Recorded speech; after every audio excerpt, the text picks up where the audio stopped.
Boa noite. É com muita alegria que a gente inicia mais um estudo, Reflexões Espíritas, dessa noite, dessa terça-feira, 15 de setembro, né? Metade do mês de setembro do ano de 2020. E o tempo vai passando, né? E com a proposta de continuar estudando esses ensinamentos de Jesus. Hoje, o que eu quero falar com vocês é sobre uma parábola que para muitos não é considerado parábola, tá? Em alguns estudos a gente encontra como a parábola da conciliação. Em outros estudos isso é apenas palavras de Jesus. Tá? Uma pessoa me perguntou o porquê que eu estava seguindo o Evangelho de Mateus. Então eu quero aproveitar e fazer aqui um breve comentário, né? Por que a gente está seguindo o Evangelho de Mateus? Na verdade, dos evangelhos, o Evangelho de Mateus ele é considerado mais didático, né? Ele tem uma sequência cronológica que, quando a gente lê, você consegue compreender melhor as colocações que ele, né, que Mateus está querendo descrever, tá? E ele fala muito sobre essas parábolas, que são esses ensinamentos que é quando Jesus tenta explicar para todos aqueles que escutam o que seria o reino de Deus. Na verdade, todas as parábolas, se a gente olhar, a essência é Jesus tentando nos explicar o reino de Deus, né? Algo imaterial para homens tão materiais. E até aqui cabe uma colocação que muitas pessoas acreditam que o Evangelho de Mateus foi escrito pelo apóstolo Mateus. Hoje já se sabe que não.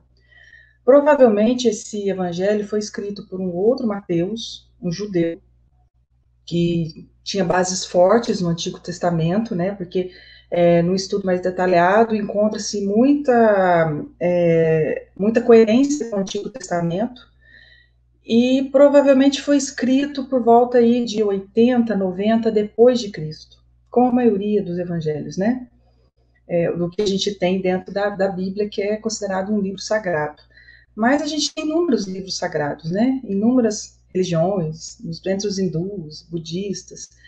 Então, a Bíblia, com todo respeito, né, para aqueles que a veem como uma obra sagrada, ela é, na verdade, um grande livro de história. Torna-se sagrado conforme o nosso olhar. Mas são só letras, né? A gente precisa entender. E aí, diante de tanta necessidade nossa de realmente conhecer esse caminho da evolução, e aí quando Kardec pergunta, né, qual é o maior exemplo, e os espíritos respondem de forma pequena, simples e direta, Jesus, então é esse que nós temos que seguir como modelo. Para lembrar um pouquinho, para quem já estudou sobre isso, mas para a gente entender um pouquinho, tá, do que acontecia naquela época de Jesus. Porque essa parábola até que eu vou comentar hoje é muito conhecida, né? Então, o que acontecia naquela época? Aquela cultura, os judeus, eles eram divididos em quatro, não vou falar tribos não, seriam quatro segmentos, tá? Quatro linhas de pensamentos e de atitudes. Uma muito conhecida eram os saduceus. Quem que eram os saduceus? Na sociedade judaica eram quatro: os saduceus, os fariseus, os zelotes e os essênios, tá? Quem que era ali os saduceus? Eles eram pessoas da alta sociedade, ou seja, pessoas ricas, membros de famílias, normalmente vindo de sacerdotes, então aquilo ia passando de pai para filho, né? E as filhas também iam sendo criadas dentro dos templos, se tornavam as virgens dos templos, né? E aí também casavam com pessoas que já estava envolvido ali dentro daquele sacerdócio, então era uma situação de poder pela casta social. E esses saduceus, eles tinham, né, uma leitura muito forte em cima da Torá, porque todo o judaísmo, ele vem em cima da Torá. E o que é a Torá? A Torá é os antigos livros lá do Antigo Testamento, os cinco, que é o Gênesis, o Êxodo, o Levítico, os Números e o Deuteronômio. É a base da cultura dos judeus, né? Jesus era judeu, então ele seguia também aquilo, né? Então esses eram os saduceus. Eles detinham todo o conhecimento dessa lei de Deus, mas eles impunham muito pelo poder, né? Aí tinha os fariseus. Os fariseus, eles já não tinham, não era tanto por uma questão de casta, né, de poder, normalmente era por estudos mesmo. E aqueles que se dedicavam, eles iam entrando dentro dos templos e iam conseguindo assumir ali a liderança. E o interessante é que os fariseus, eles eram até bem vistos na sociedade, porque eles eram pessoas que eles pregavam a pureza dessa lei de Deus. Então, se eles falavam sobre a caridade, eles falavam sobre essa pureza da caridade e tentavam fazer isso em público. Mesmo que, às vezes, fossem um pouco hipócritas, né? Como Jesus várias vezes levantou. Mas eles faziam, de certa forma, eles eram bem vistos na sociedade. Aí, naquela época, ali, naquele bolo todo, tinha também o que eram conhecidos como zelotas, ou zelotes, depende aí de tradução. E os zelotes também eram pessoas que conheciam essa lei, conheciam a lei divina, os salmos, eram conhecedores dessa lei, só que eles não aceitavam essa dominação, eles eram rebeldes, né? Então, até tem uma linha de pensamento que acredita que Judas, né, vem ali dessa filosofia de vida, onde existia, sim, as leis divinas, existia toda essa compreensão, mas eles não aceitavam a dominação, fosse de quem fosse, tá? Eles não aceitavam a dominação, seja daqueles que detinham poder, seja daqueles que estavam nos templos, e principalmente com os romanos, que ali era a grande dominação. Então, tanto os saduceus quanto os fariseus, eles não acreditavam muito na vinda de um Messias, porque eles estavam numa condição muito confortável para eles. Então, eles não propagavam tanto essa notícia e também não faziam força para que isso acontecesse. Tá? Já os zelotes, eles queriam um Messias guerreiro, porque todos eles, conhecendo essa lei antiga, tinham essa previsão que viria um Messias trazer a boa nova, né? Trazer as leis realmente de Deus, né? E os zelotas, eles queriam um Messias guerreiro, alguém que punhasse a espada e que libertasse o povo de uma dominação.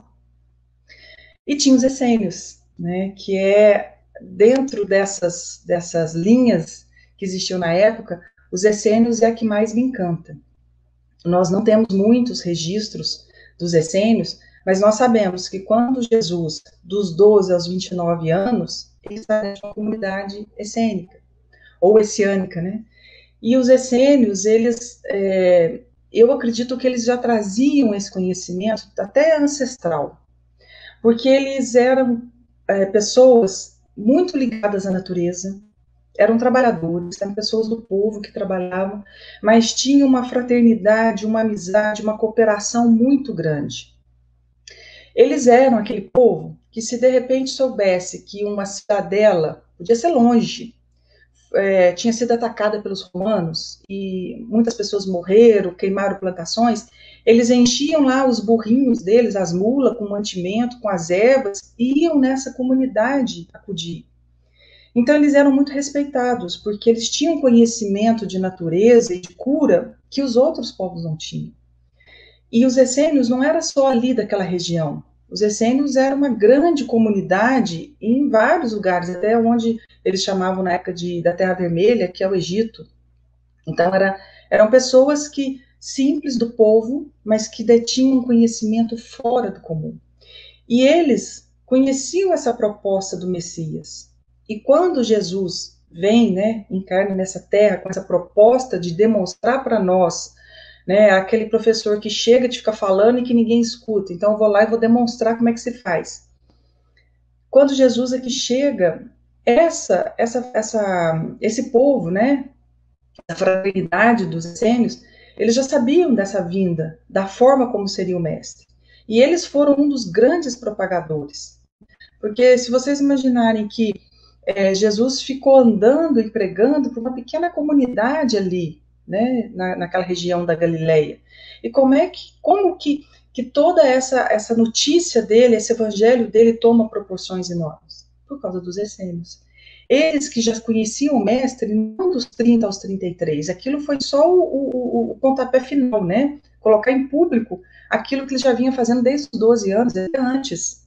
Tem um livro muito bonito que quem gosta de leitura e que gostar desse assunto, que é o livro Maria de Nazaré, de Miramês, que mostra toda essa história de Jesus e Maria, né, que é uma peça tão bonita nessa história toda, um ser iluminado que vem até de um outro planeta, de uma outra paragem para poder receber um espírito tão forte como o de Jesus. e uma peça fundamental nessa propagação toda dessa boa nova, que é o Evangelho. Então, os essênios, eles têm toda essa estrutura de propagação. Lá atrás, antes de Jesus, eles já eram aqueles monges do deserto.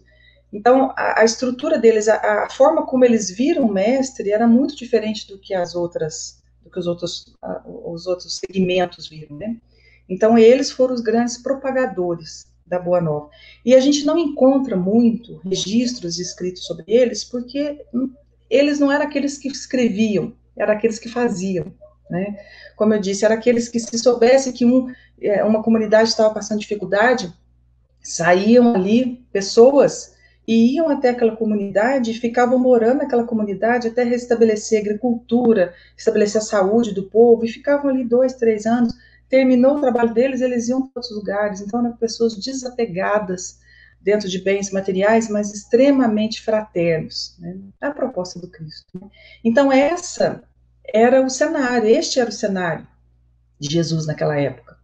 Então, quando ele chega e ele começa a ensinar ao povo sobre esses princípios tão bonitos do reino de Deus e essa interligação que nós temos, né, estamos todos ligados, isso causou muitos problemas, muitas pessoas não entenderam.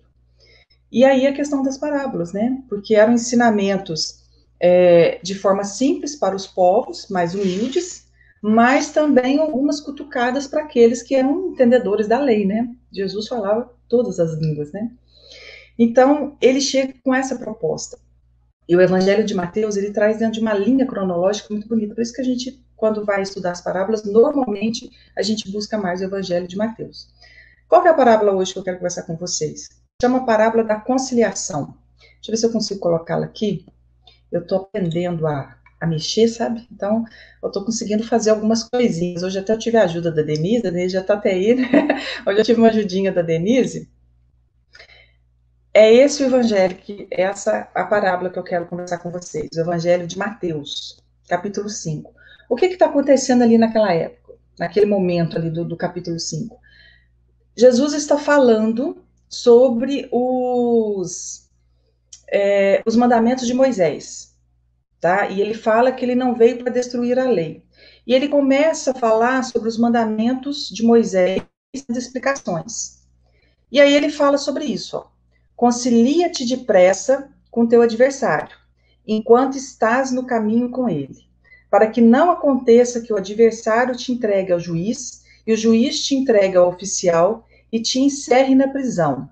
Em verdade te digo que de maneira nenhuma sairás dali, enquanto não pagares o último cetil. Essa parábola, né, esse ensinamento de Jesus, traz uma certa preocupação quando a gente olha assim, de uma forma superficial, né? E uma preocupação maior quando a gente aprofunda mais, principalmente dentro dessas reflexões espíritas. Dentro de uma forma superficial, o que está sendo falado? Está sendo falado sobre a questão dos inimigos, não é? Então, se eu tenho inimigos, eu tenho que me conciliar com os meus inimigos, porque senão eu vou cair sobre uma justiça divina, né? Eu vejo aí uma situação onde, se eu não me conciliar, se eu não tiver que perdoar, se eu não tiver que me reconciliar, né, eu vou ser penalizado, eu vou acabar caindo numa prisão. Dá uma ideia de Deus vingativo, Deus punitivo, né? E por isso que a gente tem sempre que lembrar, deixa eu ver se eu consigo fazer isso aqui.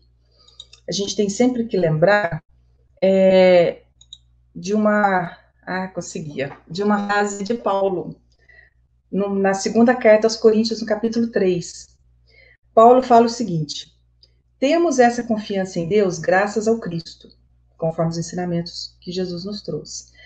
Nos capacitou para administrar uma aliança nova, não de simples letras, mas de espírito, porque a letra mata e o espírito dá vida. Então, diante dessa proposta, nós temos que entender que tudo que é escrito, a gente tem que tomar cuidado, porque não é só a questão da letra, né? A letra mata, o espírito vivifica. Se eu ficar preso só na letra, sem entender tudo que meu espírito é capaz de absorver, eu vou me perder em muitas situações e vou ficar na parte superficial, que não é essa a proposta. Então, se a gente entrar de uma forma mais profunda dentro dessa análise, E aí eu vou aproveitar e pegar um livro da Joana de Ângeles, que chama Triunfo Pessoal. E ela fala especificamente dessa passagem, tá? E ela fala o seguinte, que quando a gente está em desequilíbrio espiritual, envolvidos em paixões, em sentimentos egóicos, quando nós estamos apegados ao mundo material, nós geramos transtornos que se apresentam como fobias, angústias, ansiedades, inseguranças e tudo isso. Que Jesus, nessa passagem, ele quer dizer para reconciliar com seu inimigo, mas não o inimigo externo, e sim o inimigo interno. São os adversários internos que nós trazemos. E quais seriam esses adversários internos? Pensamentos, sentimentos e comportamentos negativos. Tudo aquilo que nos caracteriza, nos faz o mal-estar, tudo aquilo que nos traz as angústias, as fobias, as ansiedades, as inseguranças. Se eu estou sentindo isso, eu preciso dar uma pausa, olhar e falar, peraí, por que eu estou sentindo isso? Né? Uma coisa que eu tenho falado tanto, porque eu acho que essa é uma grande proposta das parábolas de Jesus, né? Reconhecer o reino de Deus não longe, não num templo, mas em mim. E para isso eu preciso me autoconhecer. Tem uma outra obra que eu comecei a ler, que eu gostei muito, que é do Vanderlei Oliveira, Pelo Espírito João de Angola, pai João de Angola. Eu comecei a ler essa obra, eu achei muito bonita. E ele descreve que existem 3 principais feridas evolutivas, que a gente precisa aprender a curar essas feridas. Quais seriam essas feridas? As feridas da inferioridade, e isso a gente abre essa ferida quando a gente percebe, nesse processo de despertar da consciência, quando a gente percebe a nossa verdadeira condição espiritual, né? Que eu não sou aquilo que eu penso que eu sou, né? E aí me abre esse buraco, essa ferida de inferioridade. A outra ferida do abandono. Achei muito interessante quando esse livro cita sobre isso, porque ele coloca que o abandono a gente reconhece e abre também esse buraco em nós, que a gente poderia falar que seria o abandono, quando a gente percebe essas situações egoístas, tanto nossa quanto de uma comunidade, de uma sociedade, e a gente se sente abandonado, a gente se sente meio nadando contra uma corrente, e essa abre uma ferida. E a outra ferida, ele fala que é da falibilidade, que é reconhecer-se falível. E eu acho que essa é uma das mais difíceis para a gente curar. Porque quando eu me reconheço falível, eu percebo a minha fragilidade diante dos testes que a vida me põe. Aí tudo aquilo que eu penso que eu sou, muitas vezes eu percebo que eu não sou. E ao contrário também, né? Porque também não são só coisas ruins, a gente também não sabe o tanto de força que a gente tem até que a vida exija da gente essas forças, né? Mas então, nesse livro, é falado sobre essas 3 feridas que eu achei muito interessante, porque fecha esse raciocínio da Joana de Ângeles. Vamos exemplificar, né? Vamos colocar isso em questões práticas. Então, Jesus fala que a gente precisa reconciliar com o nosso inimigo.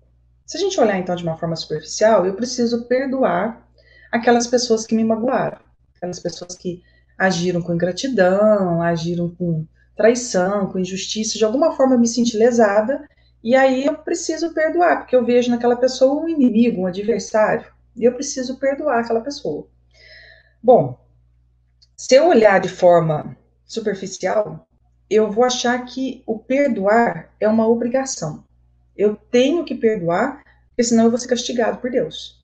E aí é uma imposição e se torna algo muito agressivo. Eu não tenho como perdoar, eu não tenho como amar na imposição. Né? Isso é uma construção nossa. Então, cada vez que eu olho essa condição de perdão na obrigação, com medo de uma consequência, eu estou vendo Deus de uma forma vingativa, de uma forma punitiva, e não é essa a proposta do Cristo. Por isso que eu acredito que as parábolas têm uma mensagem muito maior, por isso que eu acredito muito em Paulo, né, que se viu aberto pela luz, né, que aprendeu a ver Jesus de uma luz diferente, ele fala que a letra mata, o espírito vivifica, a gente tem que aprender a enxergar tudo isso com o espírito. Então, com uma reflexão um pouco mais abrangente, né, dentro do espiritismo, nós sabemos da imortalidade da alma. Né? Nós sabemos que somos todos aprendizes nessa escola da reencarnação, né? Uma hora aqui, uma hora lá, aprendo lá, venho aqui, tento colocar em prática, não consigo, tomo bomba, volto de novo, e assim nós vamos. Então, as reencarnações nos juntam para aprendermos. Um laço familiar, um ambiente de trabalho, nós estamos todos juntos, não à toa, mas para aprendermos, um com a atitude do outro. Reconciliar com aqueles que já nos fizeram mal, ou que estão fazendo agora. É tão interessante quando a gente abre o olhar, principalmente sobre a família, e a gente percebe que muitas vezes nós estamos com pessoas que são, às vezes, de uma convivência um pouco mais complicada, um pouco mais difícil, e em vez da gente olhar aquilo como uma dificuldade, a gente pensar que aquilo é uma forma de refazimento. É a escola do amor, é a escola do aprender a amar, é a escola de reconciliar com o adversário. Então, quando eu olho a vida dessa forma, e eu paro também de olhar para o outro e olho para mim, porque às vezes nessas situações de emprego, de vida, de situações que a gente, de relacionamentos que a gente vive, nós temos que parar muitas vezes de achar que nós somos vítimas, né? Ah, aquela pessoa não gosta de mim, eu não fiz nada contra ela. Não. Vamos ampliar esse olhar dentro do Espiritismo que nos traz essa bondade para que a gente entenda que, na maioria das vezes, nós somos algozes. E aí a misericórdia divina nos alcança de tal forma que me coloca junto daquela pessoa que eu mais magoei para aprender a amar e aprender com ela tudo aquilo que ela precisa me ensinar. Então, quando eu começo a enxergar esse outro como um companheiro de viagem, com as suas dores, com as suas vitórias, com seus aprendizados também, difíceis, né? Eu tenho que entender que não é só eu que tenho dúvidas, inseguranças, medo, o outro também tem, e às vezes o outro não consegue expressar, e aí fica porcos espinhos, né? Se espetando um com o outro, mas precisam ficar juntos, porque senão morrem de frio, né? Aquela história do porco espinho. E aí ficam se espetando, sentindo dores, mas também não pode se afastar. Né? E eu preciso tirar esse olhar desse irmão como um porco espinho, né? Desse companheiro de jornada, e olhar como alguém que está me auxiliando, né? Então, quando Jesus nos fala que a gente precisa reconciliar com o seu inimigo enquanto está a caminho, que seria toda essa questão do perdão e tudo mais, mas primeiro, e aí entra, né, a ideia de Joana de Ângeles, eu preciso primeiro reconciliar com o meu maior adversário, que nesse caso é meu orgulho. Porque se eu sinto hoje magoada, se eu tenho ressentimento, é porque meu orgulho foi ferido. Se eu não fizer esse movimento, eu nunca vou conseguir encontrar o que é realmente o perdão. Porque aquela pessoa que se sente magoada, que se sente ofendida, é porque o orgulho dela foi ferido, né? Eu não sei se, eu acho que foi Gandhi. Gandhi, uma vez, diante de uma pessoa que ele tinha encontrado há muito tempo atrás, essa pessoa chega e pede perdão para ele, e ele, não lembrando direito da história, fala assim, mas perdão do que? Ah, aquilo que eu fiz naquele dia, assim, assado. Ele falou assim, não, você não precisa pedir perdão, você não me ofendeu. E para aquela pessoa tinha feito assim, um ato extremo de ofensa. Por quê? Porque o orgulho estava naquela pessoa. E quando a pessoa olha e fala assim, nossa, né, se fosse comigo eu ficaria ofendido, então com certeza eu ofendi outra pessoa. Mas aí Gandhi não se sentiu ofendido, né? Nós vamos chegar num momento, quando a gente conseguir dominar esse orgulho, onde as coisas não vão nos magoar, não vão nos ofender. Isso não é uma prepotência, não é porque eu sou melhor do que o outro e por isso que o outro não me ofende. Não, não é nada disso, é porque eu não tenho, não se tem. É aquela história, como é que você não tem como tirar de alguém quem não tem, né? Como é que você vai tirar algo de alguém que ela nada tem? Então, para que magoe a pessoa, eu tenho que atingir na onde? Na vaidade, no orgulho. E essa é a nosso caminhar, né? Então, o primeiro momento do perdão não é esquecer. Eu entendo que perdão é compreender, porque quem esquece, uma hora lembra, né? Você pode ver que quando você tenta esquecer alguma coisa, na hora que você tenta esquecer, aí passa um pouquinho, você lembra, volta aquela dor, volta aquela angústia, volta tudo de novo. Aí você vai e esquece. Não, tem que esquecer. Aquela pessoa fez aquilo, eu tenho que esquecer. Deixa ela lá no canto dela, eu vou vivendo aqui. Aí quando vê, passa, quando vê, você lembra de novo naquilo que fez, volta aquela dor, aquela angústia, tudo de novo. Não, isso não é perdão. Perdão é eu compreender o porquê que a pessoa fez aquilo que fez. É eu entender que eu faço parte dessa história toda. Que a culpa não é tanto do outro, mas que eu tenho uma parcela de culpa, talvez não visível agora nesta encarnação, mas talvez em outras, né? E essa reconciliação, ela é fundamental com o próprio orgulho, né? Porque como que eu vou perdoar alguém se eu ainda sinto o orgulho ferido? Né? E por isso que essa passagem ela é tão interessante. Porque Jesus fala, reconcilia-te com teu adversário enquanto está a caminho. Então é agora. Se agora eu estou sentindo essa angústia, se agora eu estou sentindo essa raiva, se agora eu estou sentindo meu orgulho ferido, é agora que eu tenho que movimentar. É agora que eu tenho que prestar atenção. Logo quando eu entrei no Espiritismo, eu vi uma frase que fez muito sentido para mim e que eu trago ela como uma das bases até hoje. Foi uma das primeiras palestras, eu lembro que ia ter uma atividade durante o dia, como se fosse um pinga-fogo, e aí eu fui lá para ver. Então, na mesa lá tinha vários palestrantes, médicos, psicólogos e tal, e aí falando sobre a doença. E eu achei tão interessante, era um palestrante de fora, não lembro nem o nome, que foi logo no comecinho que eu comecei a frequentar mesmo o Cefassis. E ele disse o seguinte, que toda doença foi pensamento um dia, né? Isso é uma das bases dos livros espíritas. E aquilo me fez, né, entender a preciosidade da nossa responsabilidade na vida. Se toda doença foi pensamento um dia, então eu preciso cuidar dos meus pensamentos, eu preciso cuidar desses meus sentimentos. Por isso que eu tenho que olhar com tanto carinho para mim, né? Por isso que eu tenho que me analisar, verificar, olhar com carinho mesmo.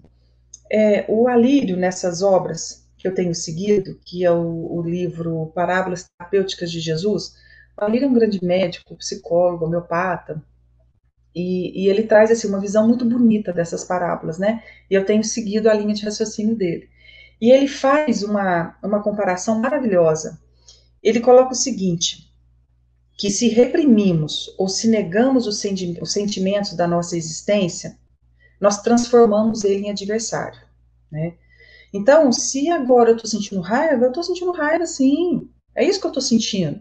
Né? Eu não tenho como reprimir ou negar. Não, eu estou sentindo, eu preciso parar com essas máscaras, com essa hipocrisia de achar que eu não vou sentir raiva, eu não vou sentir ciúmes, eu não vou sentir inveja. Não, eu sinto tudo isso, velho. Eu estou em processo de aprendizagem, né? É uma palavra tão bonita, o aprendiz da vida, é isso que todos nós somos aqui. Então, claro que nós vamos sentir todos esses movimentos, né, a gangorra dos sentimentos. Então, enquanto eu não parar de olhar para eles com essa repressão e olhar de uma forma mais carinhosa. Então, a Lírio faz uma comparação maravilhosa. Ele fala o seguinte, que se nós reprimimos ou negamos esses sentimentos próprios da nossa existência, nós transformamos eles em adversários, porque nós não buscamos compreendê-los e educá-los, e eles vão tomando força, né? E eles viram um grande adversário para a gente mesmo, né? Nós nos tornamos inimigos de nós mesmos. Por isso, tão necessário o olhar carinhoso da reconciliação que Jesus fala. Esse olhar carinhoso comigo mesmo. Não, tudo bem, você está sentindo raiva? Por que eu estou sentindo raiva? E tentar modificando esse sentimento, aprendendo com ele. Se eu não faço isso, esses sentimentos se tornam adversários tão fortes. E esses adversários irão nos entregar ao juiz, como Jesus fala na parábola, né? Quem que é esse juiz? É o auto-julgamento. É aquele momento onde eu tenho tantos sentimentos negativos em mim que eu não reconheço, né? E aí tudo eu estou julgando e me auto-julgando. Então eu não tenho coragem de fazer algo porque eu acho que as pessoas vão criticar. Eu não tenho coragem de me expor porque eu acho que não vai ser legal.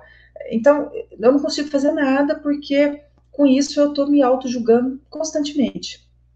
E aí ele continua. E o juiz te entregará ao oficial. E quem seria esse oficial? É a autocondenação.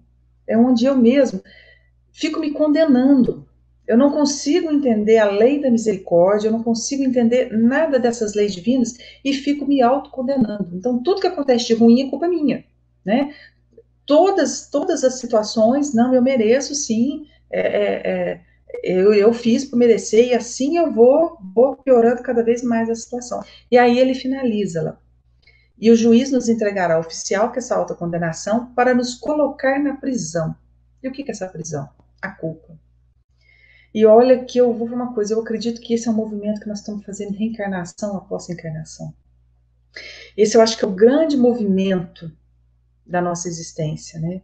E Jesus, quando fala isso, ele fala com tanta firmeza, ele fala assim, reconcilia-te com teu inimigo enquanto está a caminho, ou seja, não vamos ficar perdendo tempo, vamos prestar atenção, nós não podemos ter uma vida reativa, né? O que que é o reativo? Eu vou fazendo de acordo com que as coisas acontecem.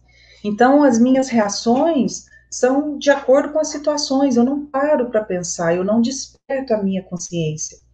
E cada problema que eu tenho, eu vou agindo de uma forma reativa. Então, uma pessoa me agride, eu vou, agrido ela também. Uma pessoa mal educada comigo, eu vou, sou mal educada com ela também. Uma pessoa me magoa, eu fico com aquilo, eu não consigo comer, eu não consigo dormir. Então, eu vou tendo reações reativas, né? Reação em cima das ações que me acontecem. Sendo que o nosso movimento tem que ser o contrário. Tem que ser atitudes proativas. O que, que é isso? É cada momento onde eu sinto esse sentimento, eu bloqueio isso, eu paro e falo, peraí, vamos tomar consciência. Eu tenho que sentir raiva? Por quê? Por que, que a raiva vai me magoar? Mas eu vou ficar sem comer? Por quê? Então eu passo a não agir conforme as outras pessoas querem que eu aja, mas agir conforme a minha consciência determina. Isso é a grande libertação. Tem uma frase da Joana de Ângeles. Deixa eu ver aqui se eu consigo localizar. Essa aqui, ó. Vou até colocar aqui, ó. No livro Ser Integral. Jesus, superando todos os limites do conhecimento, fez-se o biotipo do homem integral, né, com todas as potencialidades, tornando-se o exemplo a ser seguido para quem deseja libertação real. Essa é a verdadeira libertação. Quando eu deixo de ser aquilo que as pessoas querem, de forma de reações, de sentimentos, né? Eu deixo de ser uma marionete, né? Onde a pessoa fala assim, ah, agora ela vai ficar brava, agora ela vai ficar feliz. Não, eu não sou o que o outro deseja. Eu sou o que eu sou, com as minhas imperfeições, com os meus sentimentos positivos ou negativos. E aí eu tomo consciência. Esse é o despertar. Essa é a tomada de consciência, né, tão importante, tão necessária para que a gente encontre esse reino de Deus. Porque é uma coisa muito interessante que já era colocado lá pelos essênios, né, e que Jesus propaga isso para toda a comunidade, porque até então esse conhecimento era restrito lá a essa fraternidade dos essênios, é que o reino de Deus não está num templo, mas está em tudo, né? Está dentro de nós, em todos nós, em todas as obras. Tudo é criação de Deus. Então eu encontro o reino de Deus numa árvore, numa flor, numa pessoa que está caminhando comigo, naquele que precisa de ajuda, em tudo. Essa é a proposta da integração. E esse livro, né, coloca de uma forma muito bonita que é o exemplo que a gente tem que seguir. Quando nós entendemos isso, nós nos libertamos. Porque quanto mais preso que nós estamos dentro dessa questão material, dentro de sentimentos, mais mundanos, né, nós ficamos. E não que isso, né, seja errado, porque na verdade é um caminhar, né? É um caminhar nosso. Mas nós precisamos despertar, né? Até quando? Né, que nós vamos ficar indo e voltando, indo e voltando. Esses dias no estudo, que a gente faz às quartas-feiras, o Kim até fez um comentário, a gente estava com umas leituras, né, e a gente acessa o grupo pelo Zoom, e num texto de Emmanuel, ia colocando todas as situações, né, das virtudes, e aí o Kim falou assim, nossa, quantas reencarnações eu estou indo e voltando, e parece que a gente não sai do lugar, né, parece que a gente não aprende. A gente aprende, mas aí a gente esquece, e aí a gente tem que aprender de novo, né, pelo amor ou pela dor. Então, se a gente tomar consciência de uma forma pelo amor, com certeza eu vou diminuir sofrimentos, né? Aprendizagens vão existir, mas eu vou escolher se eu quero sofrer ou não, né? A dor muitas vezes é necessária, porque eu tenho que despertar. É a mesma situação quando eu estou andando e eu tropeço com uma pedra. Eu estou desatenta. A dor me faz o quê? Na hora que eu bato o dedo na pedra e que machuca, eu olho aquilo e falo assim, nossa, vou prestar atenção no caminho, né? A dor é para isso, a dor é para nos despertar, mas o sofrimento é opcional. Agora, o que eu faço com a dor? Eu posso modificá-la, trabalhar, fazer o que é necessário, ou então eu posso ficar naquele sofrimento, né? Mostrando. Tem uma palestra do meu tio, uma vez que ele também falou lá no centro, que eu acho muito interessante, que ele fala assim, que às vezes a pessoa vai e pega aquela dor, aquela pedra que machucou o dedo, põe numa cristaleira, e todo mundo que chega em casa vai lá mostrar, né? Olha lá o tamanho da pedra que machucou meu pé, e assim vai. E a gente faz isso, né? A gente tem essa mania de ficar armazenando as coisas ruins, os sentimentos ruins, e às vezes quando as pessoas chegam, né, e a gente fala assim, eu preciso desabafar, e aí você despeja tudo na outra pessoa. É válido também, porque às vezes realmente a gente precisa desabafar, mas por que a gente fica guardando tantos sentimentos ruins, né? Por que a gente faz questão de ficar amargurando? Aquela pessoa dá uma resposta ruim, você passa a noite inteirinha pensando na contra-resposta que você deveria ter dado para aquela pessoa. Que absurdo. Né? Isso são reações reativas. Né? A pessoa deu uma resposta, vamos entender, às vezes ela está num mau dia, a gente não sabe às vezes o que ela está vivenciando na casa, na vida particular. É a situação dela, eu não posso deixar que o problema dela me atinja, né? E aí eu vou perder noite de sono, vou perder o apetite por todas essas questões, né?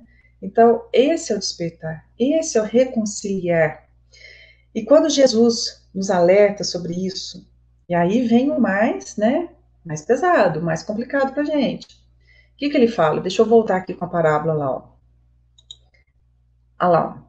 Em verdade te digo que de maneira nenhuma sairás dali enquanto não pagares o último ceitil. Então, quando a gente entra nessa prisão da culpa, nós vamos ter que arrumar alguma forma de sair. Nós vamos ter que arrumar o pagamento para poder sair. Nós vamos ter que dar um jeito de arrumar essa fiança para a gente sair dessa prisão. Porque a gente não vai sair de lá de uma forma assim, simplesmente porque eu quero sair, eu vou sair, não. Vai ter um movimento, um trabalho. E qual que seria esse movimento? É o que Jesus já nos demonstrou em inúmeras passagens, nos exemplificou: a humildade e a mansidão. Todos esses aprisionamentos, esses sentimentos negativos, essas condutas que nos aprisionam, são ao contrário da mansidão e da humildade. Então, a proposta que eu tenho, né, o pagamento, eu tenho que dar algo de mim. O pagamento para que eu saia, o ceitil ou centavo, né, seria a menor parte do dinheiro. O movimento que eu tenho que fazer, o pagamento que eu tenho que fazer é o exercício da mansidão e da humildade. Essa é a proposta. No livro dos Espíritos, na questão 964, deixa eu até pegar aqui, porque sempre é questionado, né? Mas existe ou não essa situação da penalidade? Porque se as coisas acontecem, então Deus nos pune ou não? Então, a questão 964, Kardec pergunta o seguinte: mas será necessário que Deus atente em cada um dos nossos atos para nos recompensar ou punir? Esses atos não são, na sua maioria, insignificantes para Ele? Porque quando a gente entende a dimensão de Deus, a gente pensa assim, eu vou contar uma mentirinha aqui, né? Imagina se Deus vai prestar atenção nisso, né? A gente é tão pequeno diante da imensidão dele, a gente fala tanto sobre essa lei de misericórdia, né? Isso é tão pequenininho, será que Deus vai prestar atenção e vai olhar, nossa, aquela lá contou uma mentira, nossa, olha, aquela lá pegou uma coisa que não era dela, aquela lá fez uma outra coisa. Será que Deus vai prestar atenção assim em mim, dessa forma? Olha a resposta dos Espíritos, que interessante. Deus tem suas leis e a regerem todas as vossas ações. Se as violais, vossa é a culpa. Indubitavelmente, quando um homem comete um excesso qualquer, Deus não profere contra ele um julgamento, dizendo-lhe, por exemplo, foste guloso, vou punir-te. Ele traçou um limite, as enfermidades, e muitas vezes a morte são as consequências dos excessos. Eis aí a punição. É o resultado da infração da lei. Assim é em tudo. Então, não é aquela questão de que Deus está me punindo. É a lei de ação e reação. Né? O exemplo que ele fala ali, né? Deus não vai me punir, nossa, você comeu demais. Não, eu vou comer demais, eu vou ter mal-estar. Né? E eu vou ter complicações, vou engordar demais, vou ter complicações de saúde, um monte de coisa. Pode dar até uma indigestão, e se a pessoa não cuidar, pode até morrer por causa disso, né? Então, não é Deus que faz isso, são as leis, é a harmonia divina.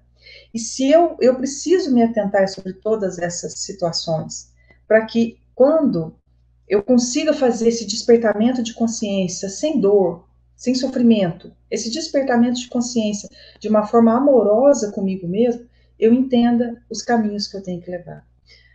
O que a gente precisa é entender que esse que o Ali comenta, que ele é o juiz, né? O juiz interno, eu preciso me olhar com tanto carinho que eu tenho que não ter um julgador interno, mas eu tenho que ter um cuidador interno. Eu tenho que mudar essa ideia de auto-julgamento de tudo que eu estou sentindo e ter um cuidador, cuidar dos meus sentimentos, né?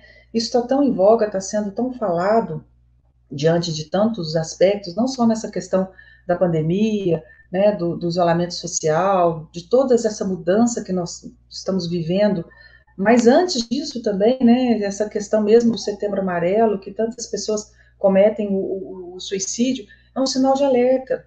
Eu preciso parar de me julgar e me cuidar, né? Eu tenho que frear esse julgador interno, né? Essa mente possessiva que quer tomar conta de tudo, que quer cuidar de tudo e achar que tudo é perfeito, né? Lembrando que Pai João, nesse livro que eu falei que eu estou gostando muito de ler, fala que é as 3 feridas que a gente deixa aberta. A ferida da inferioridade, a ferida do abandono e a ferida da falibilidade. Das 3, eu acho que essa de se sentir falível é a que mais dói, né? Quando a gente sente que falha, quando a gente sente que está esforçando, esforçando, esforçando em algo e de repente você falha, você cai. Mas é o aprendizado, é aí as atitudes da vida. Então, diante de todas essas propostas, nós vamos nos encontrar em prisões muitas e muitas vezes. Prisões criadas por essa dificuldade de colocar nomes nos nossos sentimentos, de entender o que nós estamos sentindo. Aí nós entramos no auto-julgamento, na autocondenação e inúmeras outras prisões. Então, como que a gente sai disso? Não existe um segredo, e talvez alguém que for psicólogo pode até dar um caminho melhor, né? Porque até eu já disse muitas vezes, eu não sou da área da psicologia, mas são questões, são perguntas que eu tenho e eu vou buscando essas respostas e aí eu trago nessas reflexões que me propus aqui fazer. Mas qual que seria o caminho dentro do meu pequeno entendimento, tá? Com certeza vão ter caminhos melhores, mas dentro do meu pequeno entendimento, é a gente assumir a nossa responsabilidade perante a vida. Eu assumir os meus erros, sem culpa, sem autocondenação. Eu aprender com meus erros. Eu ter bom humor, gente, isso é tão difícil, né? Ser rir dos próprios erros é tão difícil. Eu começo a treinar rindo dos meus próprios tombos, né? Tombos físicos mesmo, né? De cair, né? Então, eu começo a treinar assim, eu começo a rir dos meus próprios tombos, para quando os tombos forem maiores, eu também não ficar muito triste. Eu vou aprender a rir, a ter bom humor nessas situações. Essa é a porta de saída dessas prisões. Eu tentar ver a vida com leveza, né? Porque Jesus veio numa situação não de julgador, em nenhum momento ele nos julga. Né? Em nenhum momento ele separa, uma pessoa chega atrás dele buscando um milagre, uma cura de uma doença, e ele mesmo sabendo de todo o passado espiritual daquele ser, sabendo que talvez ele fosse um grande devedor, ele não aponta os erros daquele ser e fala assim, olha, eu não vou te curar porque você está cego hoje, porque ontem você usou tua vista de formas erradas, você foi corrompido, você corrompeu, você fez isso. Não, ele não faz nada disso. Ele conhece todo o histórico, todo o passado espiritual daquela pessoa.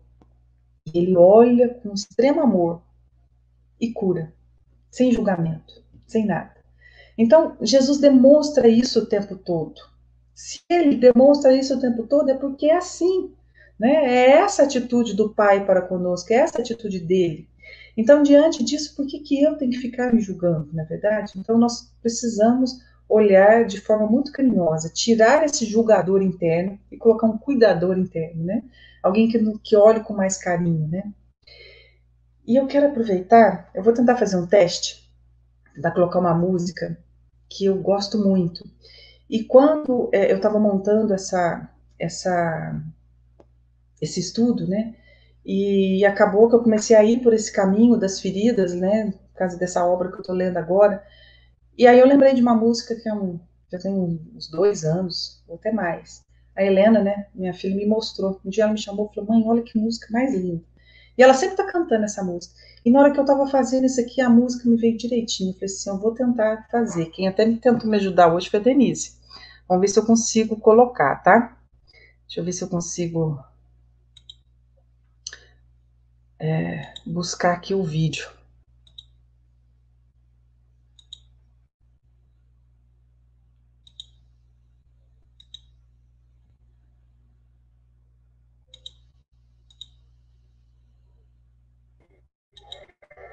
Sou a maldade em crise, tendo que reconhecer as fraquezas de um lado que nem todo mundo vê.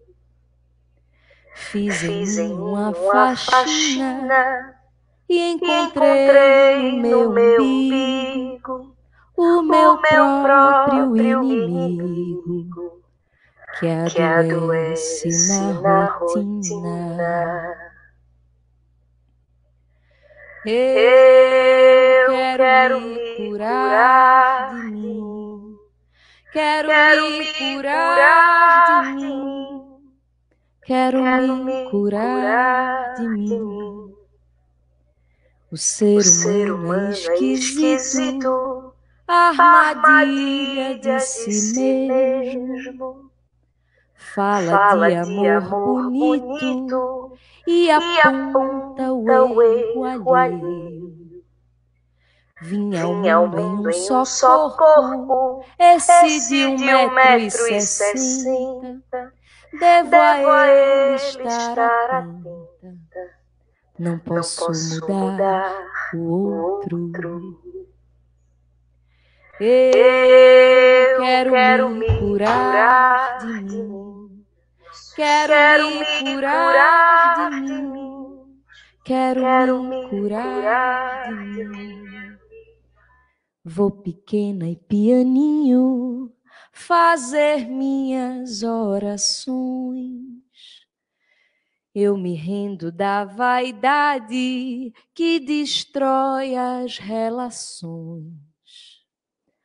Para me encher do que importa, preciso me esvaziar, minhas feras encarar, me reconhecer hipócrita.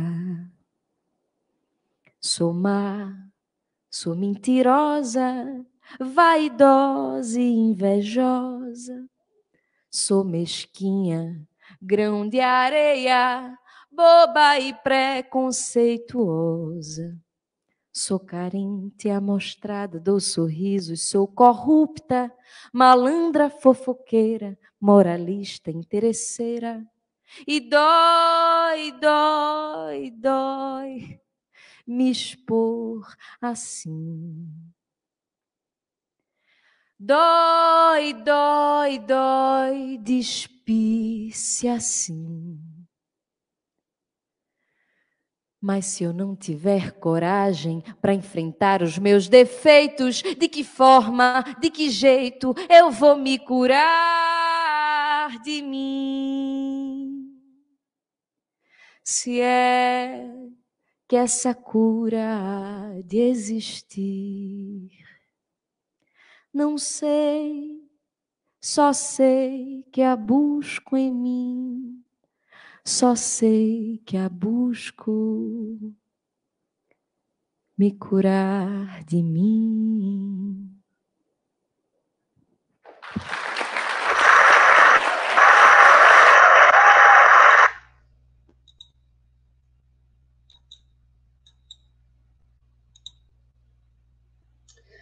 Bom, essa é a música que eu ouvi alguns anos atrás e que me chamou muita atenção.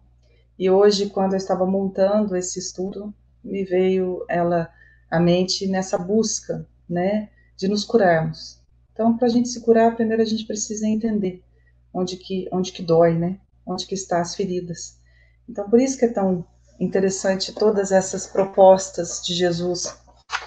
Para finalizar, eu quero ler para vocês a questão 963 do Livro dos Espíritos. Kardec pergunta: com cada homem, pessoalmente, Deus se ocupa? Não é ele muito grande, nós muito pequeninos, para que cada indivíduo em particular tenha, a seus olhos, alguma importância? E os Espíritos respondem com uma sabedoria, né, imensa e uma tranquilidade maior ainda para a gente. Deus se ocupa com todos os seres que criou, por mais pequeninos que sejam. Nada para a sua bondade é destituído de valor.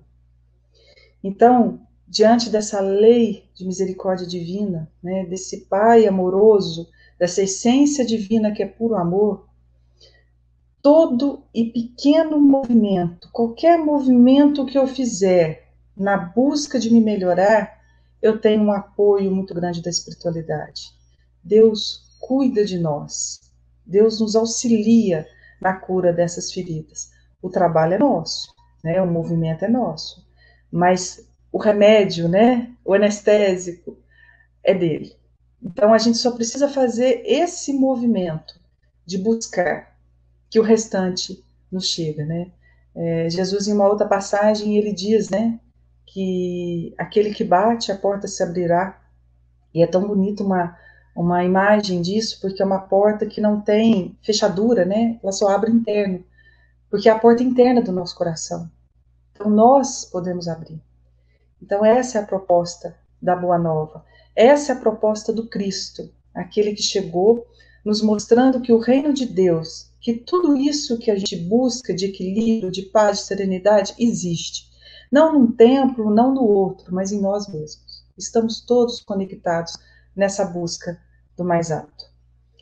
Agradeço muito a participação de vocês, a gratidão de vocês aqui acompanhando. Eu espero que possa, nessas reflexões, acrescentar algo a vocês, porque é base de um estudo que, de forma constante, tem me auxiliado, né? Nessa busca de tentar deixar de ser reativo e tentar ser proativo. Não é um trabalho fácil, né? Concordo plenamente que não é uma coisa fácil de ser feito, e talvez a gente leve encarnações e encarnações, mas é uma proposta, né? A gente tem que começar. Se eu olhar a distância, né, aqui até um espírito superior, até um espírito de luz, a distância é imensa. Mas se a gente não começar com os primeiros passos, como é que vai fazer, né? Não tem como. Então nós temos que começar. Tá? Gratidão a todos vocês. Que Jesus nos abençoe sempre. Que a espiritualidade sempre nos acompanhe, nos intuindo, e que a gente perceba e aceite essa interferência do plano maior nos auxiliando no caminho. Uma boa noite a todos. Um beijo.